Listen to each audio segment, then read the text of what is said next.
just finished a board meeting, so this we have our board members here. We have Dahel from Jubilee. Mr. Ero is from Tanzania. He's the Director General of NSSF Tanzania. Mr. Dahel works for Mega Insurance, the head of finance. Mr. Simon Chikundu, this marketing knows, is our independent director. Mr. Yan is the representative of the German government, DAG. We have Mr. Zuhel from Sudan. Thank you for coming. Christabel. We have Christabel, the CEO of Zisk Life, Zambia. And I'd also like to introduce my team members, my management team. I can see Benjamin there, I can stand up. Benjamin Kamanga, Jeff Batbeza. I have seen, of course, our CIO, Alexio. That was also brought that together. I have Miriam Magara just entering. You can wave. I have Christine, who is in the Zepri Academy. I have Mwoza, our storyteller and young legal officer. If you're a Zepri and haven't said, put up your hand. I've seen Bernard. Bernard, the boss of this market. Where is Bernard? Yeah. He's here. Oh, he's not the boss. He's the one who serves this market, right? And Gatimu and Sheila. Sheila is giving me a bad eye. Sheila, can you stand up? She's the one that puts everyone together. Nicholas for life. So the rest interact so that our guests can know you. So, guest of honor, Mr. Tom Aki, representing the regulator, honorable clients, CEOs of the insurance industry, our distinguished speakers, Dr. Kipngetich and Dr. Milambo, CIO, CEO and team, everybody, all the protocols observed, a big welcome this morning. So why are we here today? One of the questions that is in this booklet is I think one of the things we want to start off this morning. Is insurance industry ready for disruption? Are we going to be disrupted, or are we going to be part of the journey? And a few years ago, Zepri decided to be part of that journey. Some of you will recall the number of breakfasts, CEO breakfasts we've had around digitization. We've carried it around most of our markets, and the feedback has been that there is excitement, but also we don't know the way very well. People are having various initiatives and they are disjointed. But for us, I mean, the numbers speak to the fact that we really have to take on digitization, AI, blockchain, because of a number of things. You always see those in the industry and outside, near every week, the headline is the insurance industry is making losses, isn't it? It's making losses because there's lack of transparency, there's low quality of data, there's low penetration, there's fraud, and there's lots of initiatives that are going into that. We know that the industry in Kenya has worked on sharing information around the motor insurance. How far has that gone?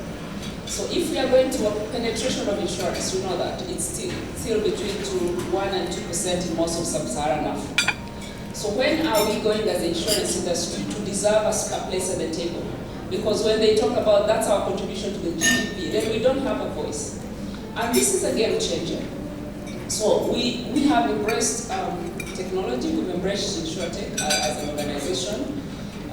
We've brought in thought leadership into the markets that we operate in. But we've realized along the way that we need now to engage into collaboration, because it is not one person going to fix that, okay? So if you're going to fix the products, if you're going to fix the profitability, if you're going to fix the reach, our numbers also tell us that the demographic story tells us we've missed the boat, right? 60 to 70% of our populations is the youth. Are we actually addressing through the products, through the technology, through the distribution channels? So we are here to bring together the industry and the practitioners. From here, we'll be going out to see the young people that we're talking about that are doing different things, that CIO has helped us bring together, that you might want to embrace and invest in. We know globally. We might not have the inside knowledge and ability to do these things, but there are many young people there that are doing work that we need to bring into organizations if we are going to have change and change for the better. So I welcome you this morning. It's a collaborative, it's a discussion, breakfast. We have a few speakers, but we encourage everybody to share, to bring in their experience. We are in all this together. We need to grow the cake. We need to grow it profitably. Otherwise, we are out of business, right? We don't have jobs, some of us, in a few years if the industry goes the way it's going.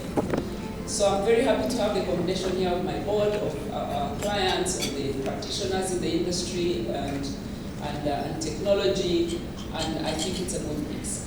So thank you very much for being here this early, and I look forward to engaging with you. Thank you.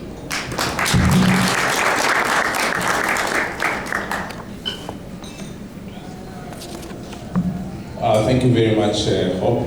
You know, I just realized that Hope, I think, addresses a lot of big meetings with governments and dignitaries, and you know, so you have to observe the protocol. We disrupted that in the IT space, so we don't. So my apologies. So it is not meant to belittle anyone, but we just don't do it. Okay? It's part of the disruption, digital transformation. You know? Okay, so thank you very much. Very interesting insights. Blockchain, AI, all these technologies that are changing the businesses. And you know, when people talk about data, then those two technologies come right at the top. And the insurance companies have like tons and tons of data. What do you do with that data? Okay. So we will move now to our next session. By the way, today it's me and you. I'll just be giving you quips and quips and quips until when we leave here we are friends, okay? So we'll now move to the next speaker. Talking about why should the sector actually innovate. The speaker is a very respected person. I respect him personally for the stuff that he's done. I don't know whether you Toboa, are you going to Toboa in this industry? Because you've Toboa in other industries. Welcome, Julius. Can I do a snapshot of? Yeah, you got that. Thank you very much. Just one section. You talk to her. There's a way of chocolate you. Okay, thank you very much. I think you have to appreciate, I hope, as no by protocol, because our shareholders are here. So be careful what you tell her. So thank you very much, everybody. I'm glad Thank you very much. I'll be the first person to provoke thoughts today and look at what we can do in the insurance industry. I'm now both an insider and outsider at the same time. I still look at the industry from outside, yet I'm also inside. And it gives me a privileged vantage position, because then I'm able to see things that some of you probably are so used to it, and then at the same time understand why you see things that way. Now the insurance industry, I think everybody has bashed it already. It's not growing, it's actually contracting. Our cousins, the banks, have gone very far. Luckily I work for one of them, and which innovated and changed the rules of the game in East Africa. And I look at the insurance industry and say, what really went wrong in the insurance industry that it never changed itself as quickly? And a lot of the answers, I've now understood it. I've been now in the insurance industry for almost 2 years, and I've understood why the industry didn't do. And I'll just put 3 or 4 provocative thoughts to you. The first one is The first disruption we must have in the insurance industry is the use of common sense. Powerful. I know you are squirming in your seat. But common sense surely doesn't exist in our industry. It is the first industry that I have been to where performance is measured largely by revenue. Yes. I've never understood that. And so, in Jubilee now, we don't measure GWP. Nobody even bothers about it. They said, okay, we have an idea what it is. We have gone to profitability, and everything is profit. We never accept now any business which is loss-making at all. And we have said, no. If our competitors want to undermine and cut, we just say, okay, we bless you. But we know in 1 or 2 years, the results will be there, and you will actually suffer for it. Now the question is, why do you guys accept loss-making business? Our lack of innovation is because we are running losses. So therefore, you don't have resources to innovate. Shareholders are waiting there, and in most of the insurance companies, the shareholders are saying, we could as well have put our money in T-bills and get a return of 8%, and we're okay. Why should we accept returns less than 8%? How many of you know the revenue of Equity Bank? Put up your hand if you know. What's the revenue of Equity Bank? But I'm sure you know the GWP of Jubilee. That's what I know you know. Who cares about what they talk like this? So, these days I just look at the profitability of insurance companies, and I admire small ones like that of Catherine, AIG, GA. Those are the companies I look at and say, how are they doing? And they are so efficient. I'm like, that's the way to go. So we need now to bring sanity in the insurance industry by having a business sense of how the industry is performing using the right metrics. I know you might not see that as innovation, but please, I know it is. Let's just be business people. Let's begin from there. And if we write business as profitable, I look at tenders every day, people are bidding for this, people are bidding for that. The actuaries are drawing red lines. When the tenders are open, everybody is below the red line. And I look at them and I was like, okay, so how are you guys going to make money on this thing? Then the losses then come.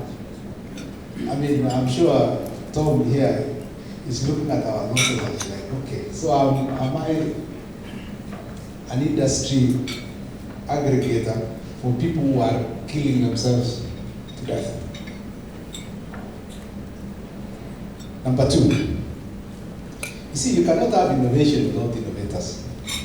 It's impossible.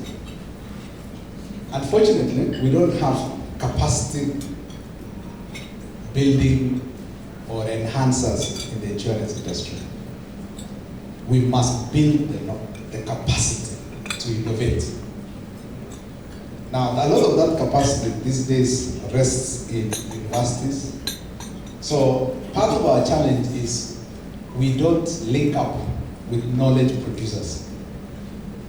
We don't link up with people who think through the thinkers. Now, thinkers are in universities and colleges and places like those. Now, the insurance industry has very low capacity in knowledge. And then make it worse. You see, when you employ in the insurance or any industry, the shift has moved from papers to people who imagine. Now, to innovate, you require people who imagine and reimagine. Now, that's the missing link. Now, if you look at any job which is advertised, especially in our part of the world, you want the top first class, you want, MBAs, blah, blah, blah, blah. Okay? These days you don't hire for aptitude, you hire for attitude. If you look at the disruptors all over the world, there are people who are hired for attitude. The Steve Jobs, the Bill Gates of this world, I know people say they never finished university. Not that, it's just that they were impatient. Otherwise they wanted to top universities. That impatience showed a certain attitude of a winning streak, of people who reimagine things, and they were too impatient. Now, those are the kind of people we need to bring to our industry. Who reimagine things in ways you have not understood. How many of you have read the biography of Steve Jobs? It's unfortunate he died without him writing his autobiography. But his biography was written by a journalist called Walter Isaacson. You have seen his crazy mind. So please go and read it. Then you understand the kind of people we need to attract to our industry. People are a little nutty. Okay, people will even be condemned and say these are mad people. But those are the people who change things. Now, so in our industry we don't have any mad people, so therefore there's no change. We need people who are really crazy, who want to reimagine things. If you look at M-Pesa, when it came in 2007, the banking industry thought Safaricom was crazy. What the hell are you doing in money transfer? But the banking industry was seeing it as crazy. Safaricom was seeing it as normal. It was part of their business. What is really M-Pesa? Let's just ask, what is M-Pesa? It's an SMS. That's all. I'm sending you an SMS notifying you of transfer of value. Period. For Safaricom, SMS is their business. I'm just sending an SMS. See, it was ordinary. To the banking industry, it was crazy. Now, how many things are we saying are crazy in our industry? Those are the things we must look for. But so therefore, those crazy things have to be embraced by crazy employees. Unfortunately, we don't have any crazy employees. We all have compliant employees because we employ them and say, this is how underwriting is done. So make sure you don't go out of it. Okay? We cannot have innovation in our industry without innovators. And we should be looking for crazy innovators. People who don't know any boundaries. Number 3 is we must learn from non-traditional competitors. Not necessarily for insurance, but non-traditional risk management competitors. Now, there are 2 I want to mention today. The first one is the church. If there's any place that the insurance industry must learn from, is how the church manages risk. Okay. I know you're looking at me like, what's he about to say? You go to church, you give 10% of your income willingly, freely, for a risk you are not sure whether it's there. How many of you can confirm whether there's heaven? You don't know. Okay? You just need hope and faith. So therefore, but they pay their premium religiously every Sunday and at the end of every month. Some of them are crazy, Pastor Ngang and things like this. But it works. They still pay. Now, how come for us who pay when the risk occurs, the people shy away from us and say we don't trust you? I want us to actually analyze that model of the church and the way they do risk management. We have a lot to learn from it, how it works.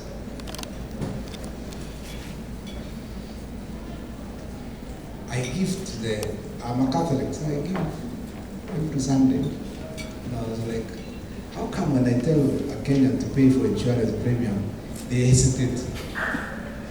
Yet me, I keep willing. The second one is how Harambee works. It's a typical Kenyan thing. Pulling together. It is in our coat of arms. It's not even a Swahili word. It was borrowed from India.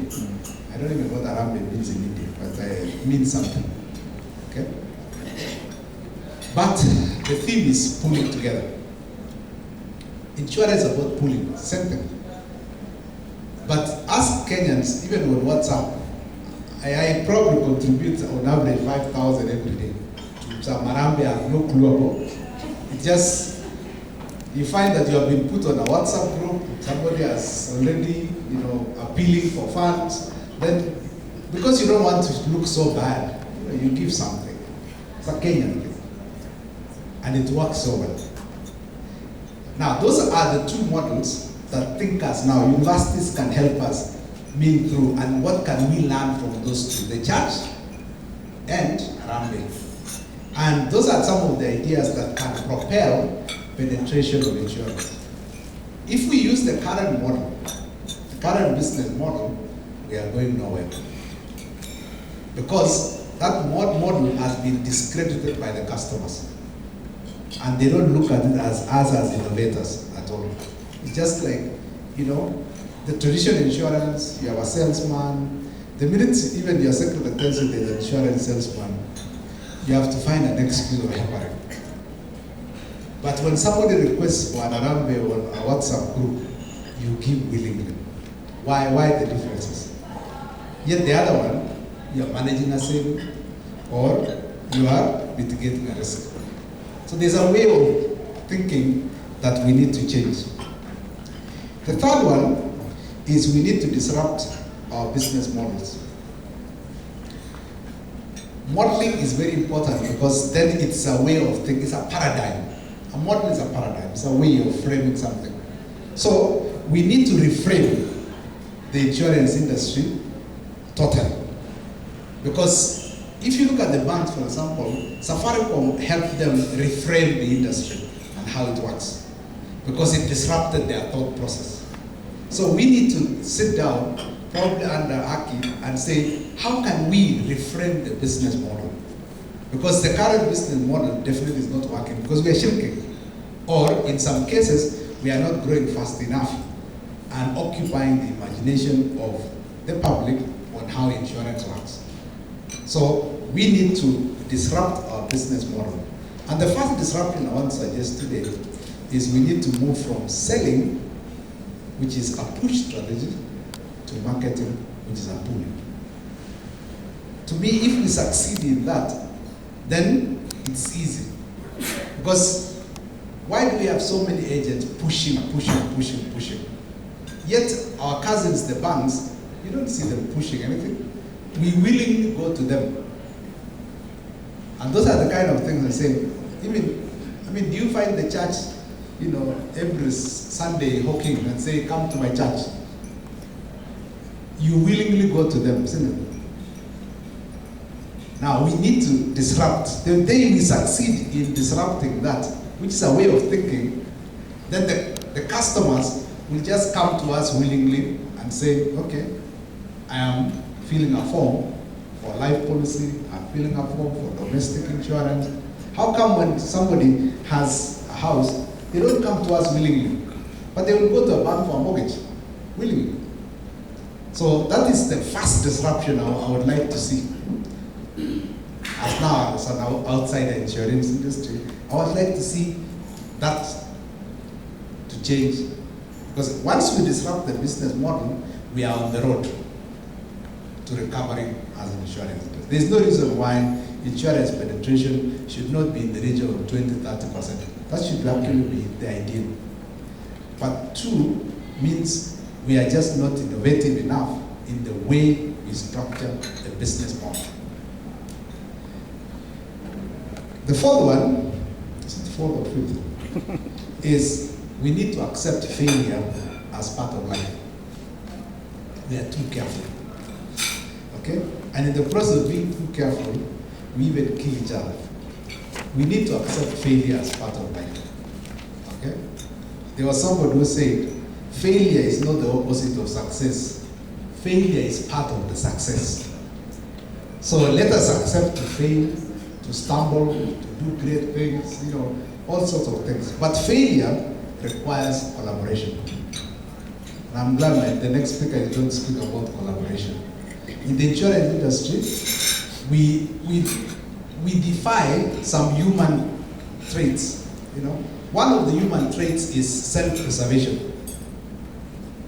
Any human being does self-preservation. In insurance industry, that thing is missing, self-preservation. You go for a tender and then people quote at a loss. It's like, I thought it's in your interest that you actually preserve yourself. But actually, when they quote a price, I look at them and it's like, okay, so when the losses come, who's going to get the hit? It's not the employee. The intermediaries will have taken their commission and disappeared. Now the employee will have taken their salary, disappeared. So who is left holding the bill? The shareholder. So probably some of the shareholders need to come in and say, well, this loss is going to come to me. I don't want it.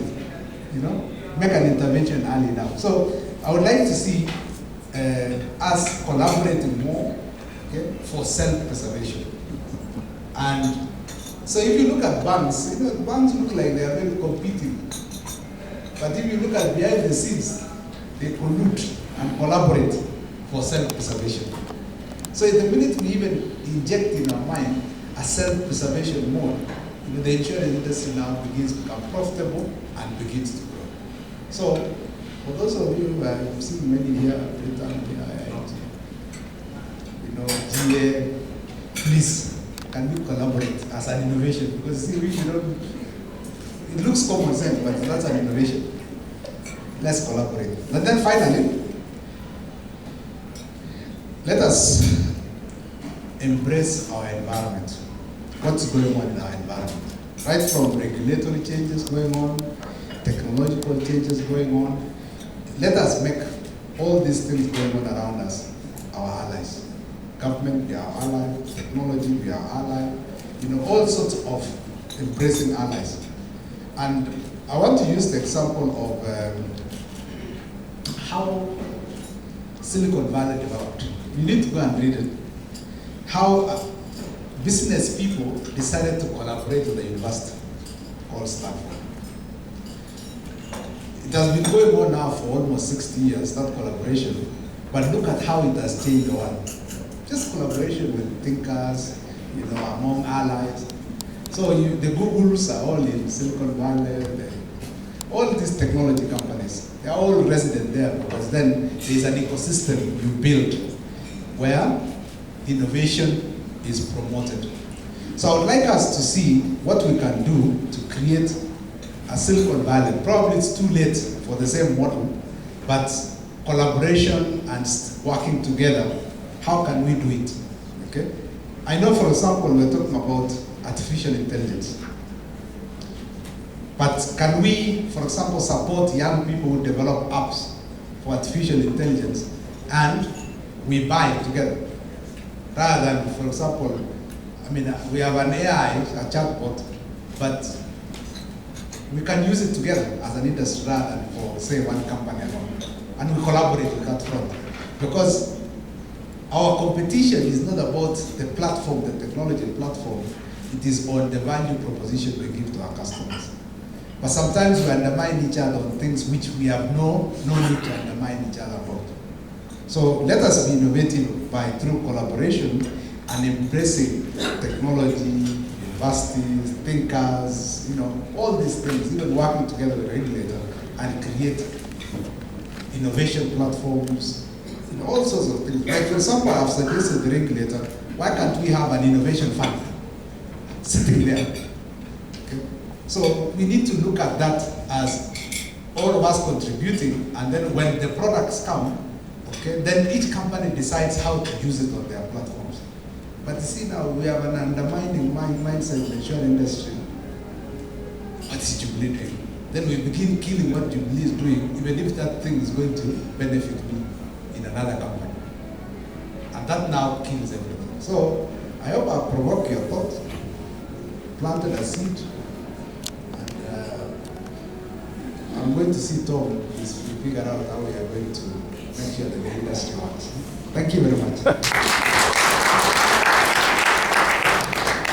I knew you were going to do that. That was good. I can see your work. Thank you very much. A big round of applause for that. It's the crazies. The round, is it the square pegs fitting into the round holes? It's the crazies who change the world. We have a lot of crazies, Julius, so you can come to me. I'll show you where the crazies are.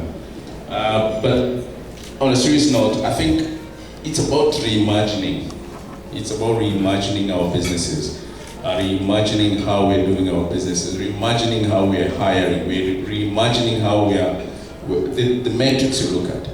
Actually, I didn't know you chase loss-making businesses. General insurance. But actually, that's crazy. So you guys have a lot of crazies as well. Okay. So, I think I need to sit with you, Julius, to just understand this crazy. Now we'll call now Honorable Michael Onyango to come and talk to us about innovation.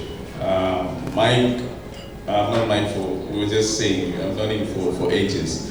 And he's been in different places, different things. And he was part of the task force